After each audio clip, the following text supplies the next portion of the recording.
In this video, I'm going to be reviewing most of the problems from sample examination number 2. So the first question was just very straightforward, take an integral. Gonna skip that one. Number 2, they give us this table and they ask us, what is the average value of f prime? And you have to know that the average value, that's the 1 over b minus a, integral from a to b of f of x dx. Average value of f prime, so we're doing f prime here, 1 over b minus a, integral from -2 to 2 of f prime of x dx. Now, how do I evaluate that? The antiderivative of f prime is f. So then we're just evaluating f of x from 2 to -2 because I take the antiderivative of f prime, I get to f. And that's how I do that problem. Number 3, suppose that f is a continuous function, and we know that f of -5 is 3, and we know that f of -1 is -2, and they're asking us prove that f of x equals 0. So prove that there's some number in between. That's an intermediate value theorem thing. And the way you know it's intermediate value theorem versus mean value theorem, you see how everything here is about the function? Nothing's telling us anything about the derivative, so that's an indicator. Use intermediate value theorem. All we need for intermediate value theorem is that the function's continuous. It is. Of course, it's multiple choice. You don't need to say that. I'm explaining it to you because I'm trying to teach you something here. So anyway, we have 1 above 0. We have 1 below 0. Between -5 and 1, so somewhere between here, we must cross 0. -7 is not between. 0 is not between. 1 is not between. 2 is not between. Only -2 is somewhere between this -5 value and the -1 value. So our answer must be B. It looks really weird. Just go with it. They're asking us to find the fourth derivative. The first derivative, you need a chain rule, of course. 4 box cubed times the derivative of the box is just 3. Then just take another derivative. So I'm going to let the 4 hang out, and the 3 is also a constant. So I'm just going to let both the 4 and the 3, I'm just letting them hang out. They're constants. When I take the derivative of this box cubed, I get 3 box squared times 3. And so, again, just take another derivative. This time, let the 4 hang out and let both of these 3 times 3's hang out. So let those all just hang out. They're constants, right? So don't worry about them. So again, and let this 3 hang out also. We have that 4 and the 3, then the derivative of this squared is 2 that to the first power times 3. Now the next one, when I take another derivative, of course I'm letting the 4, 3, 2 all hang out. The derivative is 1 box to the 0 power, don't forget to the 0 power, times the derivative of the box, and then let the 3 times 3 times 3 hang out. So now, what do we have? Well, something to the 0 power is just 1. 4 times 3 times 2 times 1 is 4 factorial. If you don't know that symbol, that means something factorial. N factorial is n times n minus 1 times n minus 2 times n minus 3. So 4 factorial will be 4 times 3 times 2 times 1. 10 factorial would be 10 times 9 times 8 times 7 times 6 times 5 times 4 times 3 times 2 times 1. Okay, that's how factorials work. And then we have 3 times 3 times 3 times 3. That's 3 to the 4th power. So the fourth one is 4 factorial times 1 times 3 to the 4th power. That answer choice is C. When do we have a relative minimum? A relative min is when f prime changes from negative to positive. I just found the derivative, and then, of course, I just factored things out. Don't forget that x squared minus 4 equals 0 when x equals plus or minus 2, or you could factor it all out, and you should find the mins.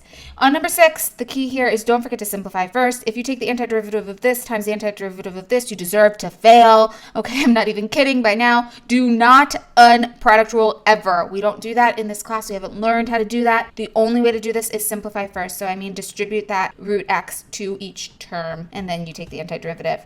Number 7, this is purely definition. You need to recognize that this is the definition of f prime of a, the limit as h approaches 0 of f of a plus h minus f of a all over h. Your a in this case, a plus h, your a is x, okay? So your a is this x, and then what are we doing? We're doing the absolute value of it. So the absolute value of x is our function. We're evaluating this at x equals 3. That is a major player in this problem because the absolute value of x just equals x because this is positive. So the derivative of f of x equals x is just f prime of x equals 1, and that is our answer. This is just asking us what is f prime of a. In this case, what is f prime of x? Because our a is x. It is just 1. Note, if this question asked us something and it said the same exact problem but at x equals -3, then instead of the absolute value of x equaling x, it would be the opposite of x, right? The absolute value is positive for positive values, but it is the opposite of x for negative values. And so if this was a problem at x equals -3, then the derivative would have been -1. So just take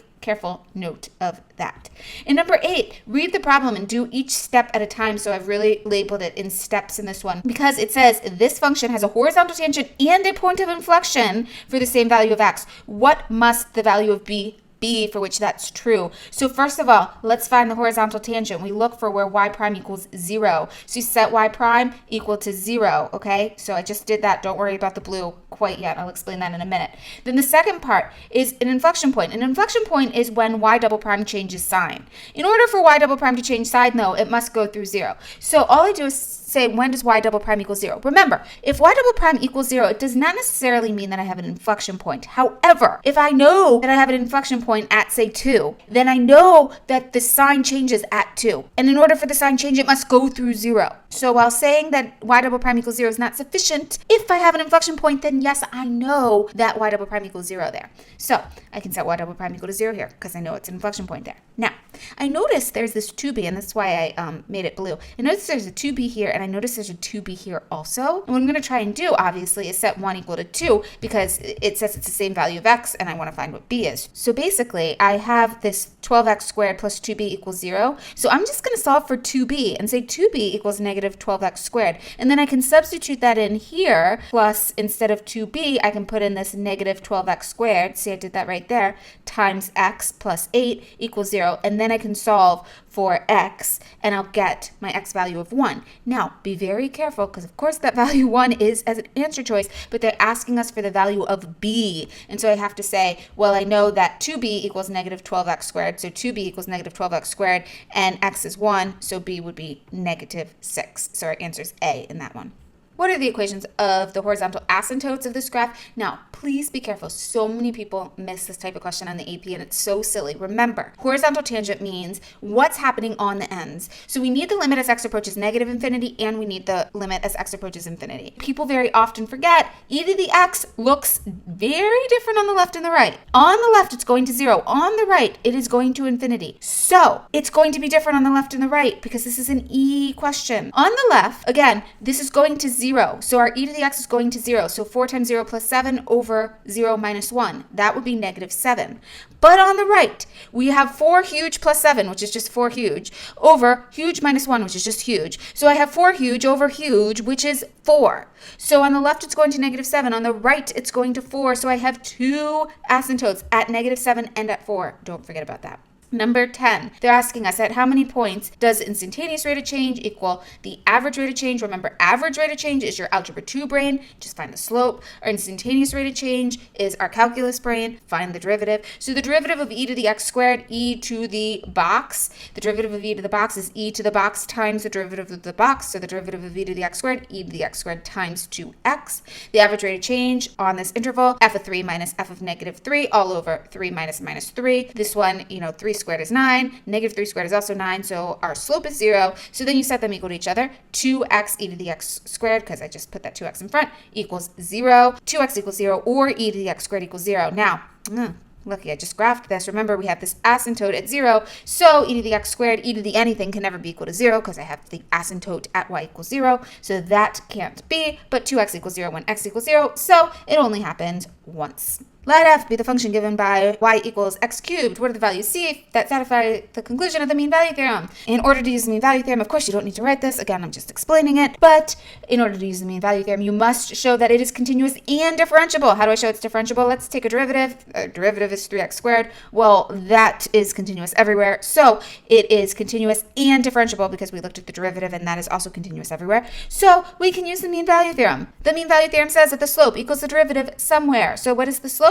The slope is y2 minus y1 over x2 minus x1. I found it to be 3. The derivative is just that 3x, this is a squared right there, equals 3x squared. So 3x squared equals 3. Let the derivative equal the slope. I get x squared equals 1. X equals plus or minus 1. Now, don't forget that the mean value theorem says there is a value c within the interval, somewhere within the interval. Even though this is a closed interval here, the mean value theorem specifically says that there must be a value in between, because remember, this is just not this graph, but this is what the mean value theorem says, is that the slope equals the derivative somewhere. These points right here are where that holds true. So obviously this can't just be at an endpoint because the slope is between the endpoint. So the mean value theorem says there must be somewhere in between. So I have to cross a negative 1 out. So please don't forget that. That means that it only happens at x equals 1. So that's answer choice is B.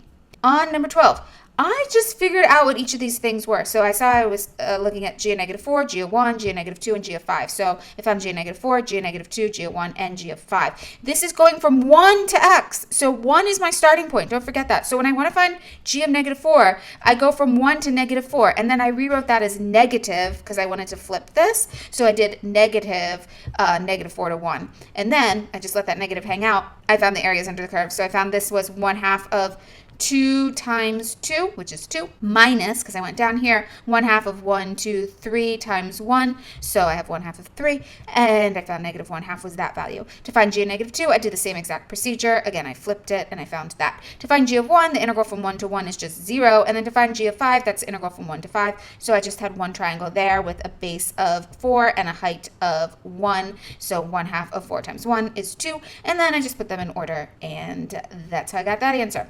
Number 13 is implicit differentiation, and also don't forget that x times y, you need a product rule to take that derivative. So I have the derivative of x is 1, the derivative of y is 1 times y prime, the derivative of xy, derivative of the first is 1 times y, plus the first times the derivative of the second, the derivative of y is 1 times y prime. So then I got all the y prime stuff on the left, so I have y prime minus xy prime equals, I got everything else on the right, y minus 1, then I factor out a y prime, and I have 1 minus x left, and then obviously that y minus 1 still on that side, so I solve for y prime. Problem, that answer choice is not here. So what I did was left the y minus 1 on the top, and then I rewrote the 1 minus x as negative x plus 1, because that's the same thing, right? And then I factored out the negative sign, so I took out the negative, and I got x minus 1.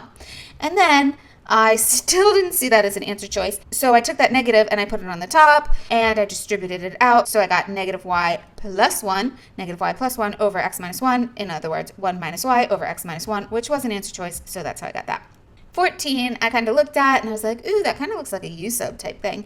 And so I noticed that this looked a lot like if I was evaluating, so this is just evaluating f between g of 4 and g of 2, because wouldn't that be f of g of 4 minus f of g of 2, which is exactly what this is. So what does that mean? This would be, I'm going backwards here, this would be the antiderivative of, oops, and I meant to put an f prime here, because the antiderivative of f prime would bring us back to f, and evaluating between g of 4 and g of 2, right?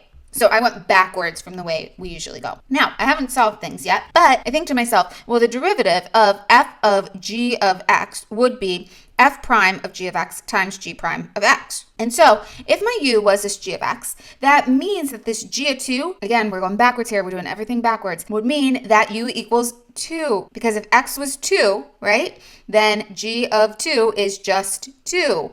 And g of 4 would mean that u equals 4. And so when I say this f prime, now I'm using the u's, instead of f prime, I found that the f prime was actually f prime of g of x times g prime of x. So that is f prime. And then instead of g of 2, I'm going to use my 2. Instead of g of 4, I'm going to use my 4. And that's how I get to my answer there. Now, number 15 is just tricky in the wording. They give us a velocity, and it says the particle moves up until it reaches the origin, and then it moves downwards. So you really need to think that it's telling us it reaches the origin here when it changes direction. And you know that something changes direction when the position changes from increasing to decreasing or decreasing to increasing. And when does that happen? That happens when the velocity changes sign. And we know that, right? The velocity equals 0 when we're at a maximum or a minimum, and whenever velocity is positive, for example, that means the object is moving up or it's moving to the right, and whenever the velocity is negative means that the object is moving down or moving to the left. And so when does it change direction? My question is, it changes direction at 4, because set that equal to 0, plop it on a number line. So it changes direction at t equals 4, and we know that it's at the origin at that time, because it says the particle moves upward until it reaches the origin, and then it moves downward. So at time 4, it reaches the origin. The origin means the position is 0. So at time equals 4, the position is 0. So that is an initial condition. When I take the antiderivative of velocity, I get 8t minus t squared plus c. Don't forget about your plus c. And then I know that s of 4 is 0, so I can use that to solve for c, and that's how I get my answer there. Number 16 is this u sub, where they actually tell us the u. So the u is x plus 1 to the 1/2 power. So to find du, I obviously need a chain rule. 1/2 x minus 1 to the negative 1/2 times the derivative of the x minus 1 is just 1 dx. So that's pretty nice. Now I'm just going to put it as a fraction, 1 over 2 root x minus 1. I'm going to put that on the side, and I get 2 root x minus 1 du, because there was a du right there, equals dx.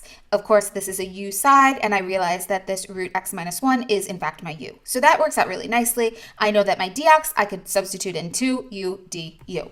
So now I'm going to look at what I can substitute. Instead of 2, x was 2, what is u?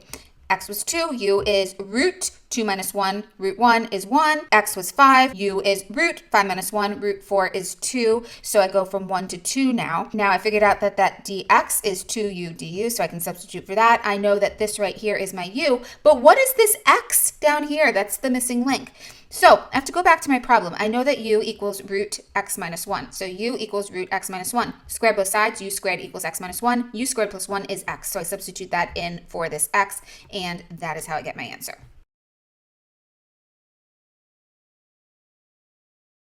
Number 17 is asking us for which values is the function increasing. This is nice and easy because it's increasing when the derivative is greater than 0. So I just made a number line, and that's how you do that problem.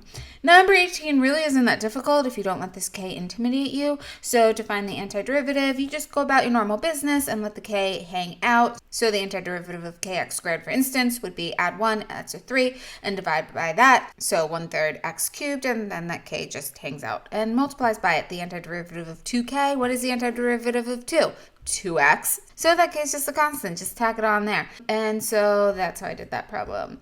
So number 19 is actually a u-sub problem, and I think the trig ones are the hardest u-sub problems usually to identify because they look like you're undoing a product rule, like the antiderivative of sine times cosine, for example. If u was sine x, then the du would be the cosine part, so you could just do a u-sub to easily figure out the antiderivative of sine times cosine. If you don't understand what I'm saying, it would be a great time to try that right now because I should probably put that on a quiz or something like that. But anyway, here we have, a secant squared and a tangent squared. The thing that I remember is that the derivative of tangent is secant squared. And so that's how I identify my u in this problem. It's just because I know that the derivative of tangent is secant squared. And so I want to see its derivative somewhere in this problem. I want this part right here to just be my du, and it can be. If I make my u tangent x, then the du is just secant squared dx. Then I have the antiderivative of tan squared, which I'm going to rewrite as tan x squared times secant squared x dx. And this whole thing right here is my beautiful du. And then I have the antiderivative of u squared. Again, that's something you need to practice. And why don't you practice for yourself right now? The antiderivative of sine x times cosine x dx, and bring that answer to class so I know you were watching me. Now in this problem, they say for the absolute value of x is less than 1, the derivative of y equals ln root 1 minus x squared is what? So this is a double chain rule, double baby. So I have ln of box, so I'm going to do blue box, and then I have this purple circle here. So the derivative of ln box is 1 over box. Now I'm going to go inside and take the derivative of the box, so that's 1/2 circle to the negative 1/2, 1/2 circle to the negative 1/2, times the derivative of the circle, which is 0 minus 2x. And then I just, put this root here, and then I put this as a root in the denominator, and a root times a root is just itself, which is beautiful. The 2's cancel out, so I just have negative x over 1 minus x squared. As if that wasn't hard enough, that's not an answer choice, of course. So in this problem, I'm just going to take this negative, and I'm going to put it on the bottom. So instead of having that negative x on the top, I'm going to put the negative on the bottom, and then distribute it, so I get negative 1 plus x squared, which is x squared minus 1, and that was an answer choice. So that's how I do that problem. Number 21, it says a function whose derivatives are constant multiples of the function itself must be. Well, remember, if the derivative is proportional to the function itself, which that's what it says our constant multiples of the function, then we know that the function is of the form y equals ae to the kt. Remember, we've done a ton of those. Whenever the derivative is proportional to the function itself, we know the function is of the form y equals ae to the kt, so it must be exponential. Boom, done. What are the values of x for which y equals blah, blah, blah is concave downward? It's concave downward when f double prime is less than 0. So we better find f double prime. Y prime is this, y double prime is that, and then I make a number line, find where it's negative, done. Number 23, the edge of a cube is increasing at a rate of 0.05 centimeters per second. In terms of the edge of the cube, S, what is the rate of change of the volume? The volume of a cube is S cubed. The derivative, the volume is changing over time, the side length is changing over time, so dv dt is 3s squared ds dt. They tell us that the side is increasing at a rate of 0.05, so I put that in for ds dt. 0.05 times 3 is 0.15 s squared. Answer choice D. Done. Number 24. Again, this is one, let's do it one step at a time because this is overwhelming if you try and do it all at once. But if you do it one step at a time, it is easy. Really, really easy, I promise. The tangent line to the graph, blah, blah, blah, at the point 1e intersects both coordinate axes. What is the area of the triangle formed by this tangent line and the coordinate axis? So if you read the second part of the sentence, it is overwhelming. Like, what the heck? What triangle? What are we talking about? Read the first sentence, do the first sentence, then get to the second sentence.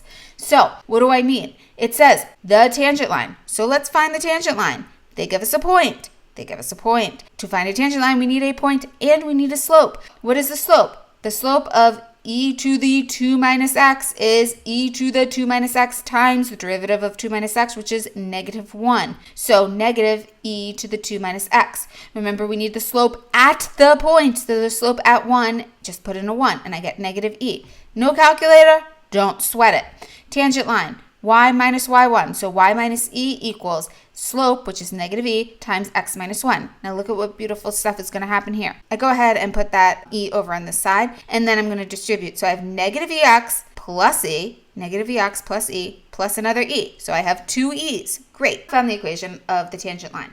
Now I'm going to get to the second part of the question, which says, what is the area of the triangle formed by the tangent line and the coordinate axis? So I better draw a picture. Okay, so how am I going to draw this most easily? I think the easiest way to graph this line, because it has a funky slope that might intimidate you, is to find the x and the y-intercept. Plus, to find the triangle, I'm going to want to know the height and the base of this thing. So some intercepts are probably a good idea. So to find the x-intercept, oh, this is embarrassing. I swapped those.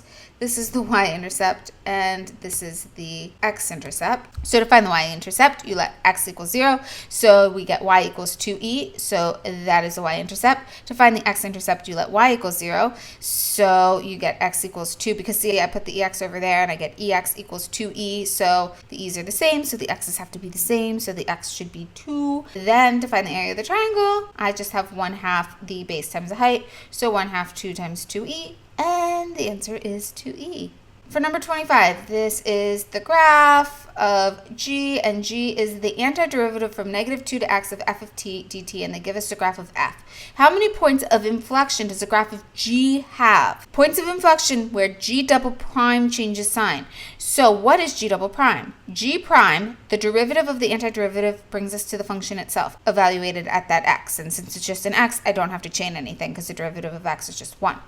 And then g double prime is the derivative of f is f prime. So basically, we want to know when g double prime changes sign. That also means when does f prime change sign? F prime changes sign when we're going from decreasing to increasing or increasing to decreasing. How many times does that happen? Once, twice, 3 times. It happens here, here, and here. 3 times, D is our answer. In number 26, it says a normal line is defined as a perpendicular. We already knew that. Find the equation of the normal line where x equals 3. So in order to find the equation of a line, we need a point and a slope. So we have a point. They tell us x equals 3. Find f of 3. Put in a 3. 3 squared is 9. Minus 1 is 8. The cubed root of 8 is 2. So our point is 3, 2. Then find the slope. The slope, put that whole thing to the 1/3 power. Use a chain rule. Don't forget to find 8 to the 2/3 on the denominator. You should always make things smaller before you build them up. So I wouldn't do the 8 squared first because that's hard to take the cubed root of 64. Much easier to take the cube root of 8, which is 2, and then square it. So that's my little non-calculator tip there. Again, this is normal, so you need to find the perpendicular, negative reciprocal. We have negative 2 there. The equation of the normal line, y minus y1 equals the slope, which is at negative 2, x minus x1, and I find the answer that way. On number 27, it says the particle's velocity and acceleration are both positive. Remember that velocity is s prime and acceleration is s double prime. So if velocity is positive, that means that s is increasing. And if acceleration is positive, that means that s is concave up. because remember, concave up means the second derivative is positive. Remember that increasing means that the first derivative is positive. So in this one, to say that they're both positive just means that the position is both increasing and concave up, and the only one that is increasing and concave up is C. They are saying that g is the antiderivative from 0 to x. So my starting point is 0. So if I'm finding g of -3, that would be from 0 to -3. So that would be going backwards, right? Or you could think of, 0 to -3 is -3 to 0. So clearly g of -3, which is the area from this way to this way, which is negative, is clearly going to be negative. G of 0 is the antiderivative from 0 to 0, so that's 0. Then g of 1 is the antiderivative from 0 to 1, so that's positive. It's a bit positive. But g of 3, which is the area from 0 to 3, is going to be more positive than the g of 1. And then g of 5 is going to be less positive than g of 3 because I went up and then I went down. So obviously g of 3, d, is the most positive number that we see there. Number 29, when we look at this, we need to know this is purely definition of f prime of a. So this is just saying f prime of a equals 0, just a definition. C is our answer. On number 30, well, f of 1 equals -2. And then they give us f prime here. We notice at 2, f prime is going from negative to positive. Since it's going from negative to positive at 2, we know that we have a local min at x equals 2. Because we have a local min at x equals 2, we know f of 2 must be less than f of 1. Because again, 2 is our minimum. So we know that f of 2 must be less than this value of -2. That tells us something about f of 2. What about f prime of 2? Well, f prime of 2 is 0, right? This is f prime of x drawn here. So f prime of 2 is just 0. And then what do we know about f double prime of 2? F double prime of 2 is saying, what do we know about the slope of f prime at 2? Because the slope of f prime is f double prime. And the slope of f prime at 2 is positive, clearly a positive tangent line there. So this was negative, this is 0, this is positive. So it goes from f of 2, which is negative, to f prime of 2, which is 0, to f double prime of 2, which is positive. Answer is A. On this question here, they're giving us some data about f prime. And then it says f prime is always increasing. Now this is actually really key, and you might not use it to find your answer, but it's so key in understanding this problem because since it's always increasing, it means that these numbers can't jump around. So to go from -1 to 0 and 0 to 1, I can't possibly have a positive number in between here, and I can't possibly have a negative number in between here because this is always increasing. So I can't be going up and down. So that's really important because the derivative goes from negative to positive at x equals 0. So we know at x equals 0, we have a minimum. And so that's how we get that answer there. In number 32, I really look at units here. So they give us this m of t in acre feet per day, and then they want us to find how many acre feet. So acre feet per day to acre feet would be an antiderivative. And then they're asking us to actually find that between t equals 0 to t equals 3. So those are obviously going to be our bounds. So the antiderivative from 0 to 3 of this m of t dt, I just put in x's because I'm going to do this on my calculator, and I'm going to just use x's in my calculator, and you just use fn int. Very easy. Make sure you're in radian mode. You have to be in radian mode for this entire test. This problem, since it has a sign, it does matter that you're in radian mode, so if you got the wrong answer, that's probably why. Number 33, you just have to look and actually read. So this is asking, which of the following are true? Is f prime less than 0 for all x is greater than 0? So for all x is greater than 0, I notice that the function is decreasing. So yes, indeed, f prime is less than 0. So this is true. The limit as x approaches positive infinity of f prime equals 0. So as x approaches positive infinity, am I getting to a horizontal tangent? Yes, indeed, I am. So that is true. The limit as x approaches negative infinity of f prime equals 3.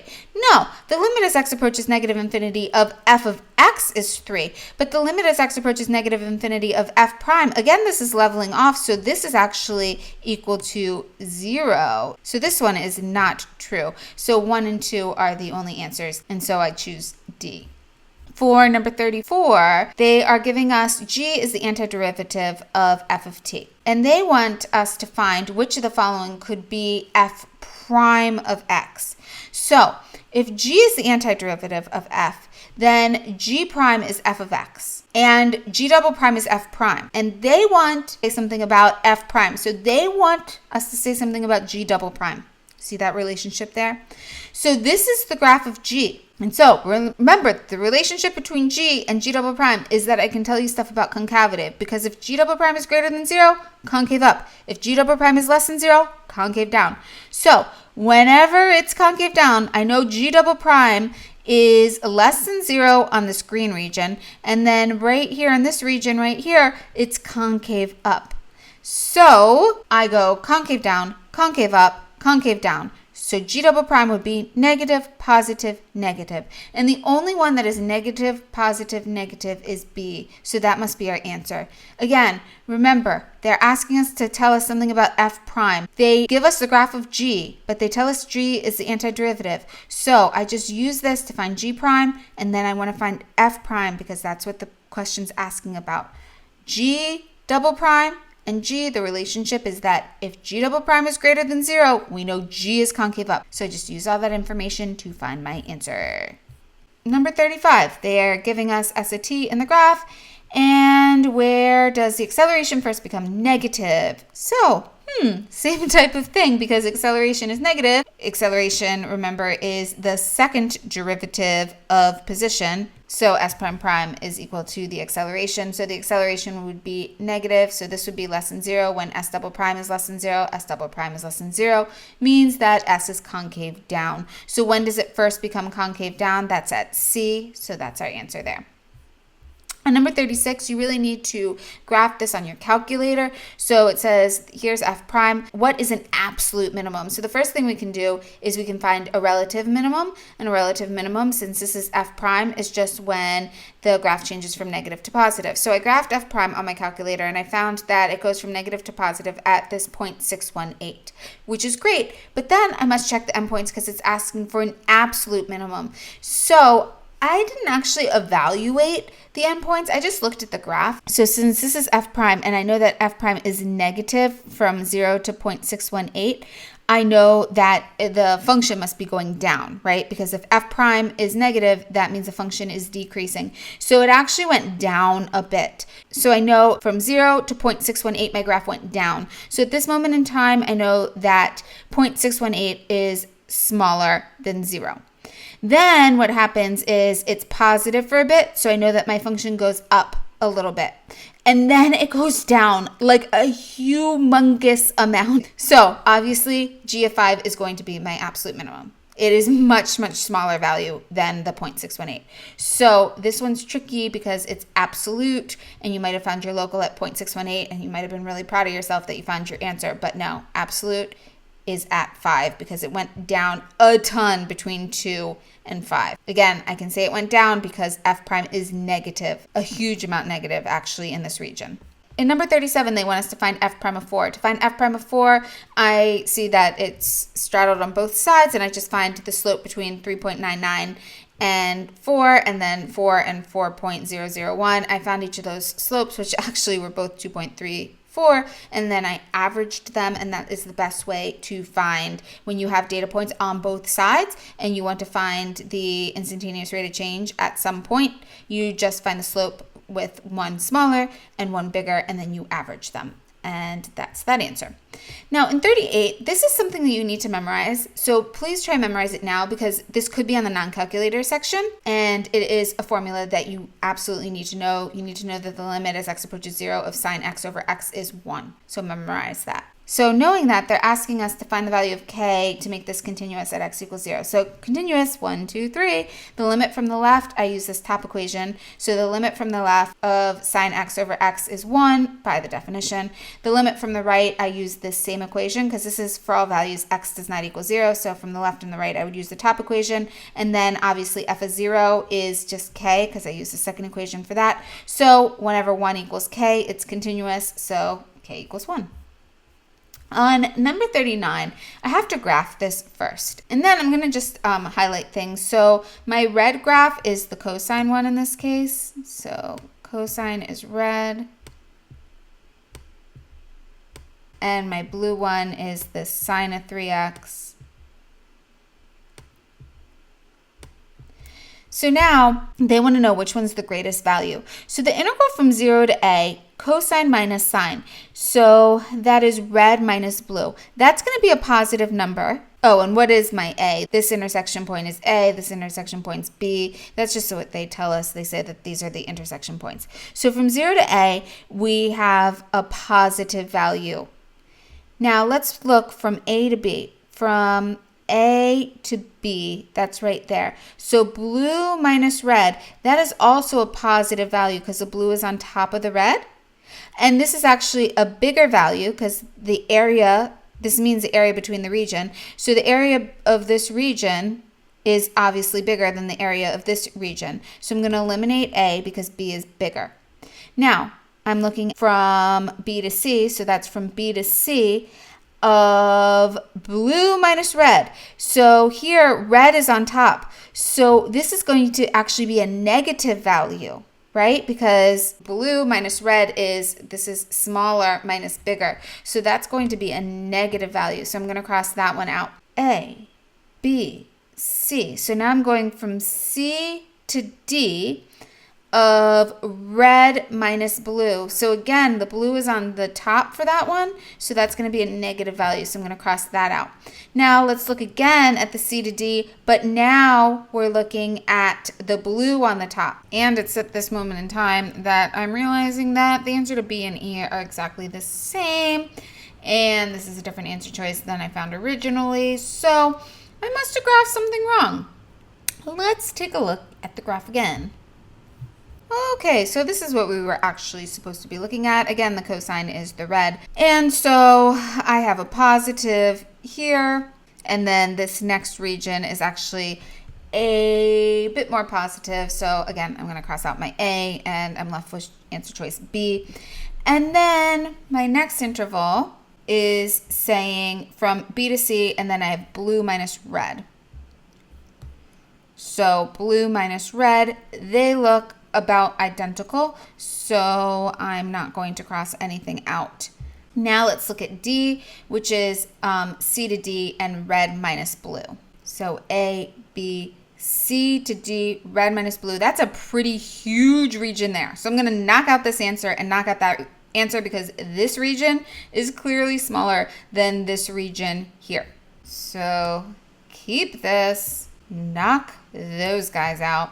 And then the last one is C to D, blue minus red. So again, A, B, C to D, blue minus red, that would be negative because it's going the wrong way. The red is on the top. So my answer I can be happy with is D. So hopefully that made sense. It's actually good that I made the mistake because we got to talk about it twice, because really you're just looking at the area under the curve. That's what this is saying. And when I'm looking at the red minus the blue, I want to say, is the red on top? Because if it's on top, it's going to be positive. But if it's on the bottom, it's going to be negative.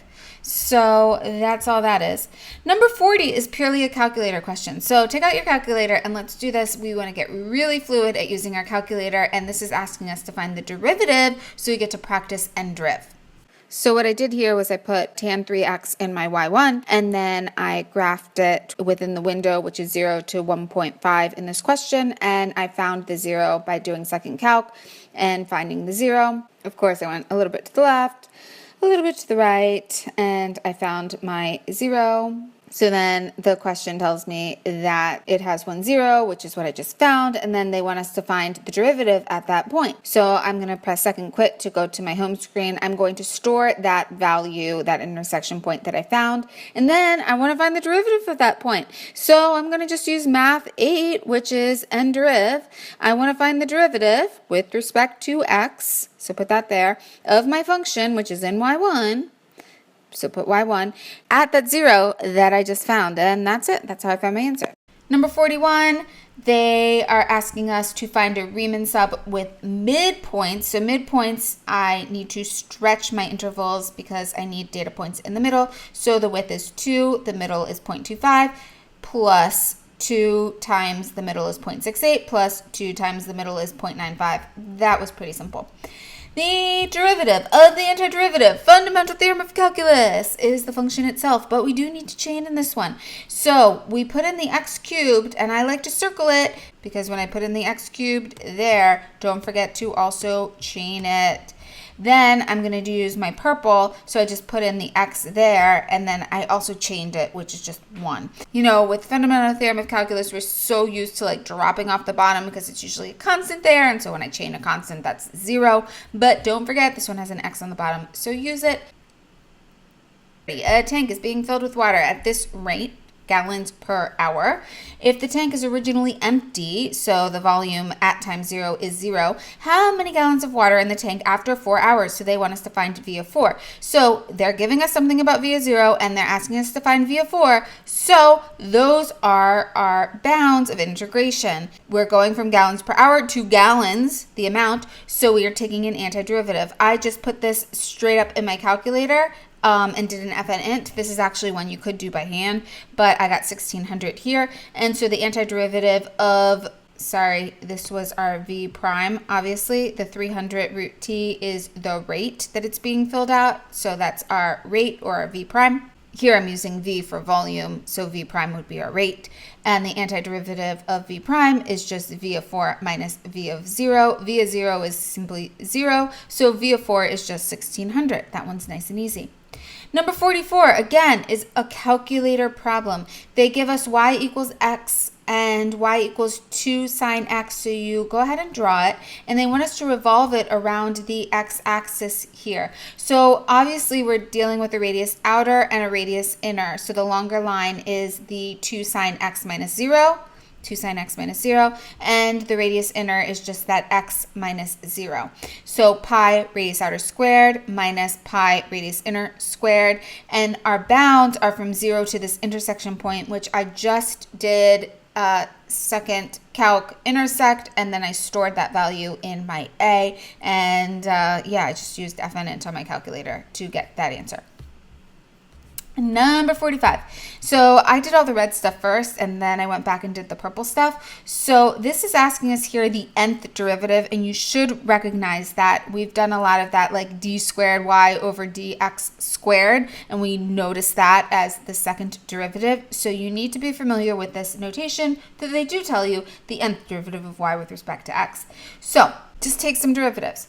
The first derivative, don't forget a product rule, x times e to the x, is 1 times e to the x plus x e to the x. Now, to take the second derivative, the derivative of e to the x is just e to the x, but the derivative of x e to the x, again, is 1 times e to the x plus x e to the x. So now combine things. I have an e to the x plus an e to the x. I have 2 e to the x plus x e to the x.